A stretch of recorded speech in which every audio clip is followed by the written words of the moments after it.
Hey there, comic book friends! I'm Travis, and Ethan's off doing something else. Actually, who am I kidding? He's a bloody corpse laying outside. I'm just waiting for him to regenerate at this point. This is Monster Comics Review.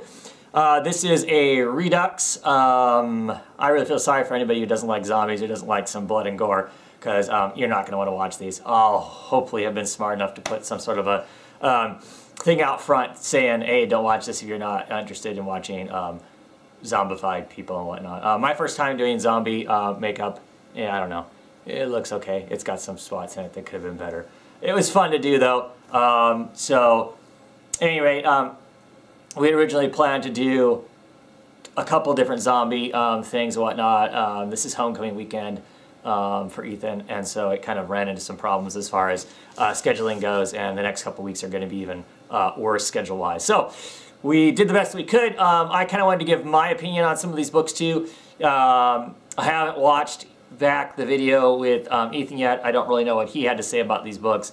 Not that that matters. We'll have completely different opinions. So if you listen to Ethan's reviews, you don't care about my reviews, you don't need to watch this review because I'm going to be talking about the same comic books. This is the last comics for the month of September. We polish off these 0 issues. And anyway, so we'll jump right into it. First, Jonah Hex. Oh, actually, Jonah Hex. Who am I kidding?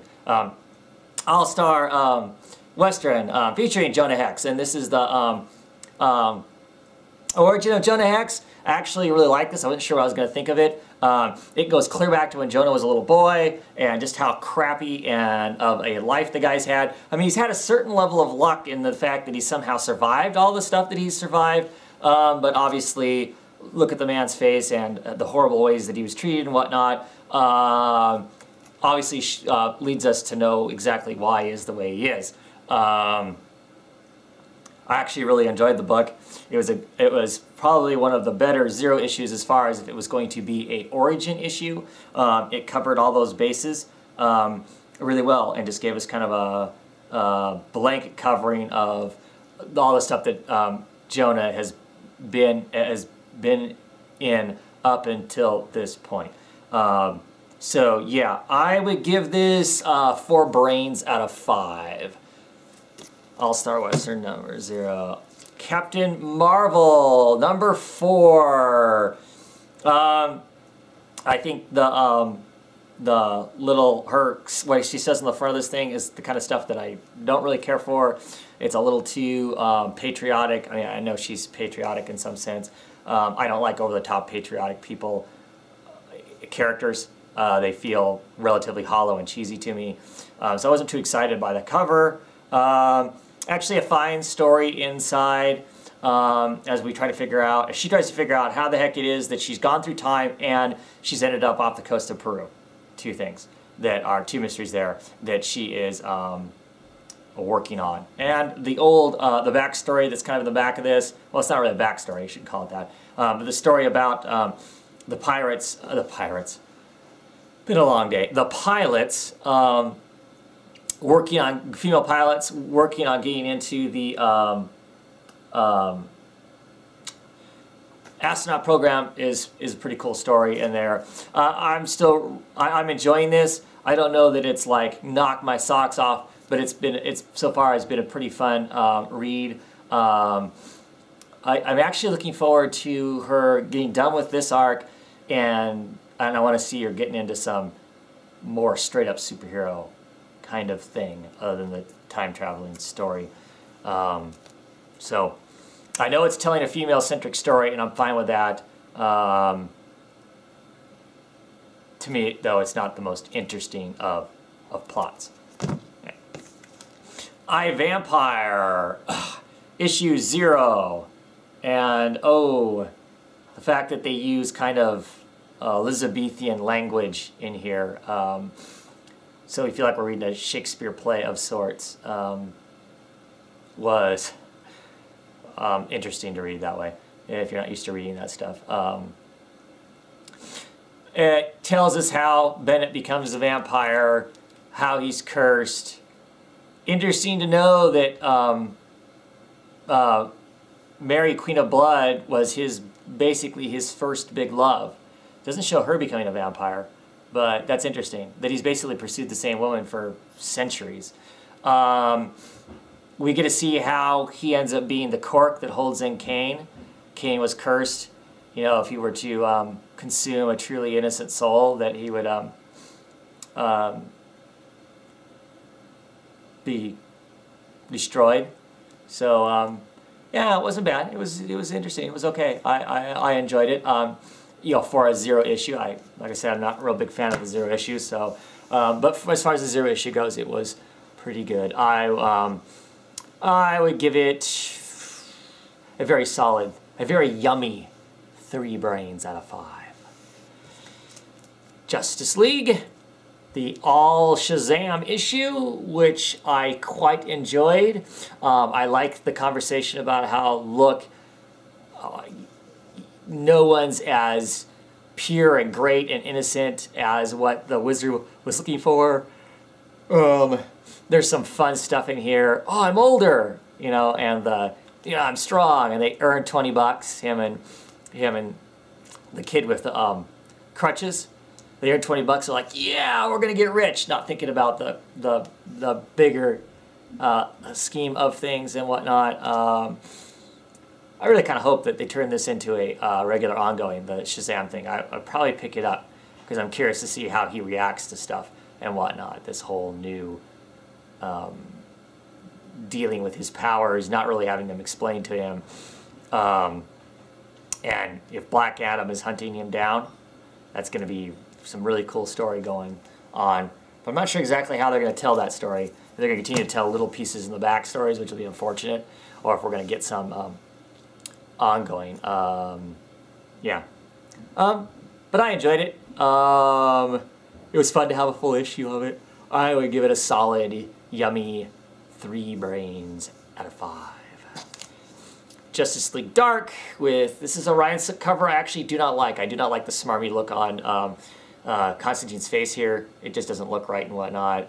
This is kind of an okay story about showing how Constantine pursues real power and whatnot.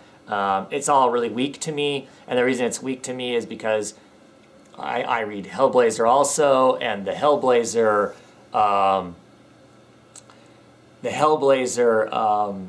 backstory of who he is and why he is the way he is and whatnot is way more interesting and way more complex than what this is. But this gives us an idea of how he gains some of his extra power, where he meets Santana at, and how he knows about the books of magic. So, okay story, but certainly could have been missed. It wouldn't have added or taken anything. Well, I take that back. Maybe it's not true. He gets the tattoo. They show the tattoo in this, and that tattoo is shown up in the actual ongoing. So there may be a connection there. Maybe this guy, you know, has come back, and he's still pursuing those books of magic because he had the tattoo just like Constantine did. So I guess it has some relevance as far as that goes, now that I think about it. But I still think you could have missed this and not known, because I still think they're going to explain it to some degree in the regular series.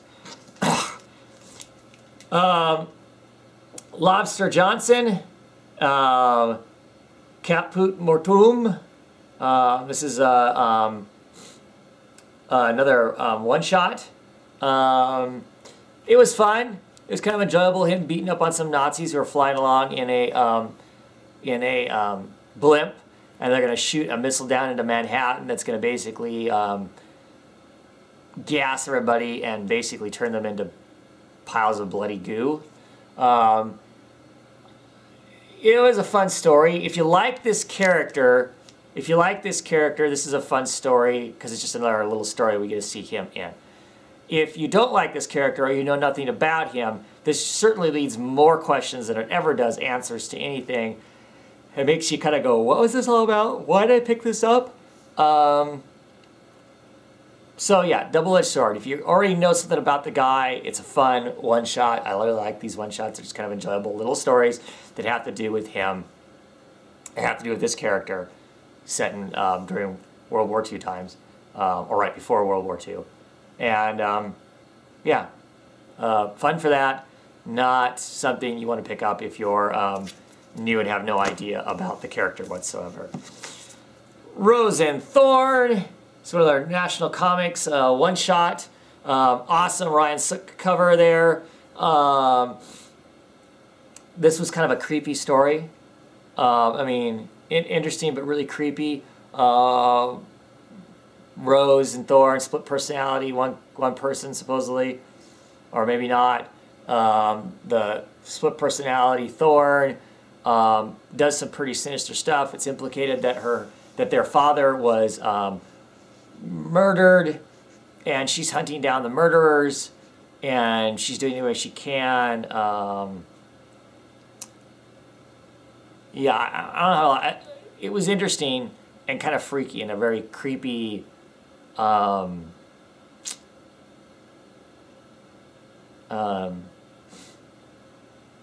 don't know. There's just something about the tone of it was just kind of like ew, kind of a thing. And not that it was bad, ew, but just kind of a ooh.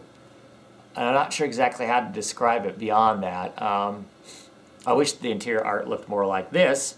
I'm an okay fan of Neil Gould, and he does the artwork, the interior art for this. He did the interior art on the first series of Welcome to Tranquility, a Wildstorm Press book that was written by Gail Simone.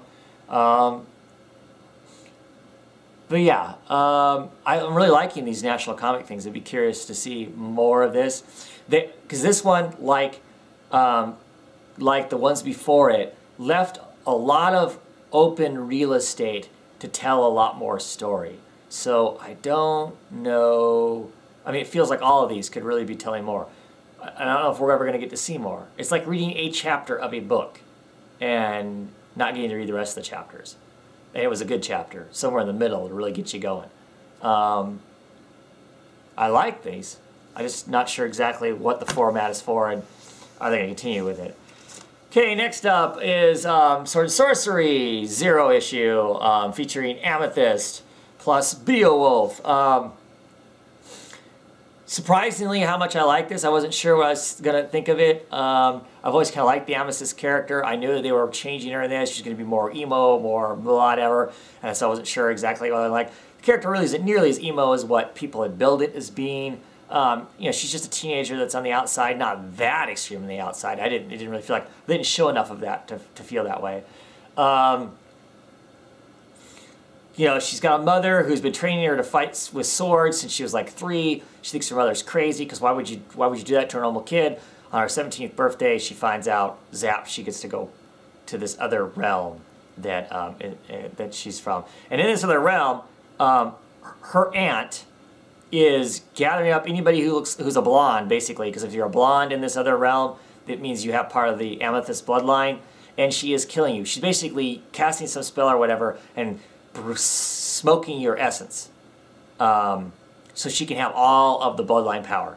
Of course, she's not going to have all the bloodline power until Amethyst is dead and Amethyst's mom is dead. So there's the conflict. She's in this new realm where she doesn't speak the language that everybody else speaks, and they're in the middle of this combat because they're being attacked by hunters who have been sent out across the world because they know the 17th birthday is coming, and on the 17th birthday it's written that she's going to come back. So lots of exciting stuff there. Got a Sword and Sorcery bent to it. I mean, that's why it's called Sword and Sorcery. The Beowulf story is very, very interesting. It's set in like a post-apocalyptic future, it looks like, where, you know, pretty much everything's been destroyed. People are using swords and armor, but they're wearing like bits and pieces of flak jacket from the last, you know, realm or whatever. And Beowulf is some sort of super soldier that has himself sealed in like a sarcophagus, and if something attacks the place that he is being housed in, he pops out, kills it, and basically goes back to the capsule. In this case, he starts wiping out these guys who have come to supposedly see the great legend Beowulf, because their homeland is being attacked by the Grendel. And Beowulf proceeds to kill them all, thinking that they're, of course, that they are just attackers, or the people who are invading his base that he's part of. One of them is smart enough to fake like they're a victim. Beowulf saves them, and that victim tricks Beowulf into coming to this place because he refers to Beowulf as, not Beowulf, but he refers to the king as a general, and Beowulf will fight for generals because he's an army guy, it seems. There's lots of cool story there. The Beowulf thing actually is more interesting than the Amethyst, but the Amethyst was enjoyable too, so I'll pick up this book for a while. I don't know if my daughter's ready yet. It's one of the reasons why I picked it up, because that's, you know, a younger Amethyst character, you know, younger female hero will be up her speed, along with like the reading the Wonder Woman and Batgirl and Supergirl that she reads. So I'll find out what her opinion is. The next time I'm reading this, we'll talk about what her opinion of it was too, because she's never that interested in it. The art in this is pretty great in my opinion. You know, Aaron Lopresti does the art for Amethyst. He does stellar work with female characters, and Jesus Hayes is doing the art for Beowulf, which is awesome. Jesus does an excellent job. So I would give that a 4 delicious brains out of 5. The Sixth Gun, issue 25. I think we are a quarter of the way through this series. I think they've pretty much set themselves up to be about issue 70, issue 72, 75, somewhere around there if I remember correctly. Another excellent issue. Artwork is outstanding in it. The scenery of the snow and whatnot in this is pretty fabulous. We find out our monster, of course, is a Wendigo in this. But the Wendigo takes the sharp shape of this giant wolf that sweeps through, and they're freezing out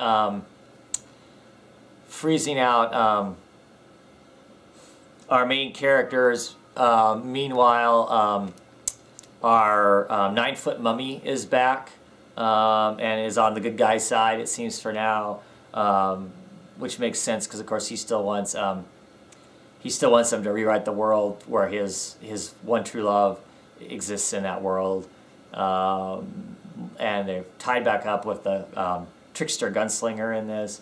They really brought back a bunch of characters that weren't sure I was going to see again.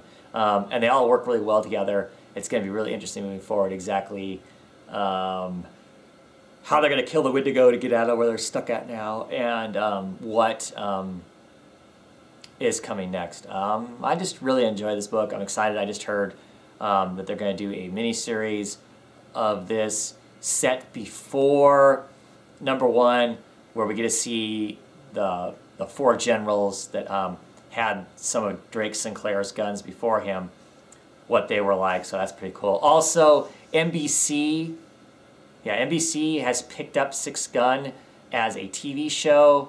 It's got some of the writers for Lost and the producers from Lost working on it. I'm pretty stoked about that, pretty excited. I hope that does great things for the creators. I hope they get lots of money out of it, and I hope it sells lots more books for them, because that's pretty outstanding. And lastly, talk about X-Men number 36. The whole proto-mutant thing. They find another proto-mutant. This is a mutant who wasn't in stasis. He's actually been alive this entire time, just kind of been invisible and kind of hiding. He's got lots of superpowers. They're chasing him around. He's busted loose once he's decided that the X-Men are screwing with him, or he feels like they're screwing with him. This is all okay. It's okay. Plotline and story. The most interesting part still continues to be the conflict between Storm and Cyclops. This all obviously takes place before A versus X. That's the interesting part, the whole conflict there, and I'm assuming there'll be conflict between Colossus also, because Colossus is definitely on Cyclops' side. It's all kind of interesting stuff and whatnot. I think there's one more issue of this that Brian Wood writes, and then he's done, and I'm done with it. It was an okay experiment. I like some of the characters. I like that conflict between the group, or this group, and the rest of the X-Men. I like that conflict. The proto-human thing, the proto-mutant thing is okay, but it still feels like we have lots of holes and gaps that it doesn't feel smooth. But, yeah, okay. Like I said, okay experiment. I still don't like the art by Lopez and Lopez. I don't care for the art. It's inconsistent. People's faces and shapes and stuff like that are inconsistent, and that bothers me. Art, even if it's not good art, if it's consistent, it doesn't bother me as much as when they got some good panels and some panels that are kind of a mess and whatnot. Any rate, that is it for this issue of Monster Comics Reviews. Amazing if you sat through both of these. Apologies once again if you don't like zombies or horror or having some fun. I had some fun doing it. I learned some things. If I ever do zombie makeup again, I'm going to do some things different. And hey, guess what? Can you see my hand is red? Guess what? Stage blood doesn't just wash off. It wears off. Yeah, so after I've done all this, I read the instructions further, and it says, you know, wash with soapy water, do not scrub. It will take multiple washings over many days to wash off. So, be really curious to see how much of this comes off my face and how big of a mess I'm going to be. But anyway, had a fun time doing this. We'll see what we do for the next 2 weeks as far as keeping the October Halloween-y horror type fest going. Until then, have a happy rotting time.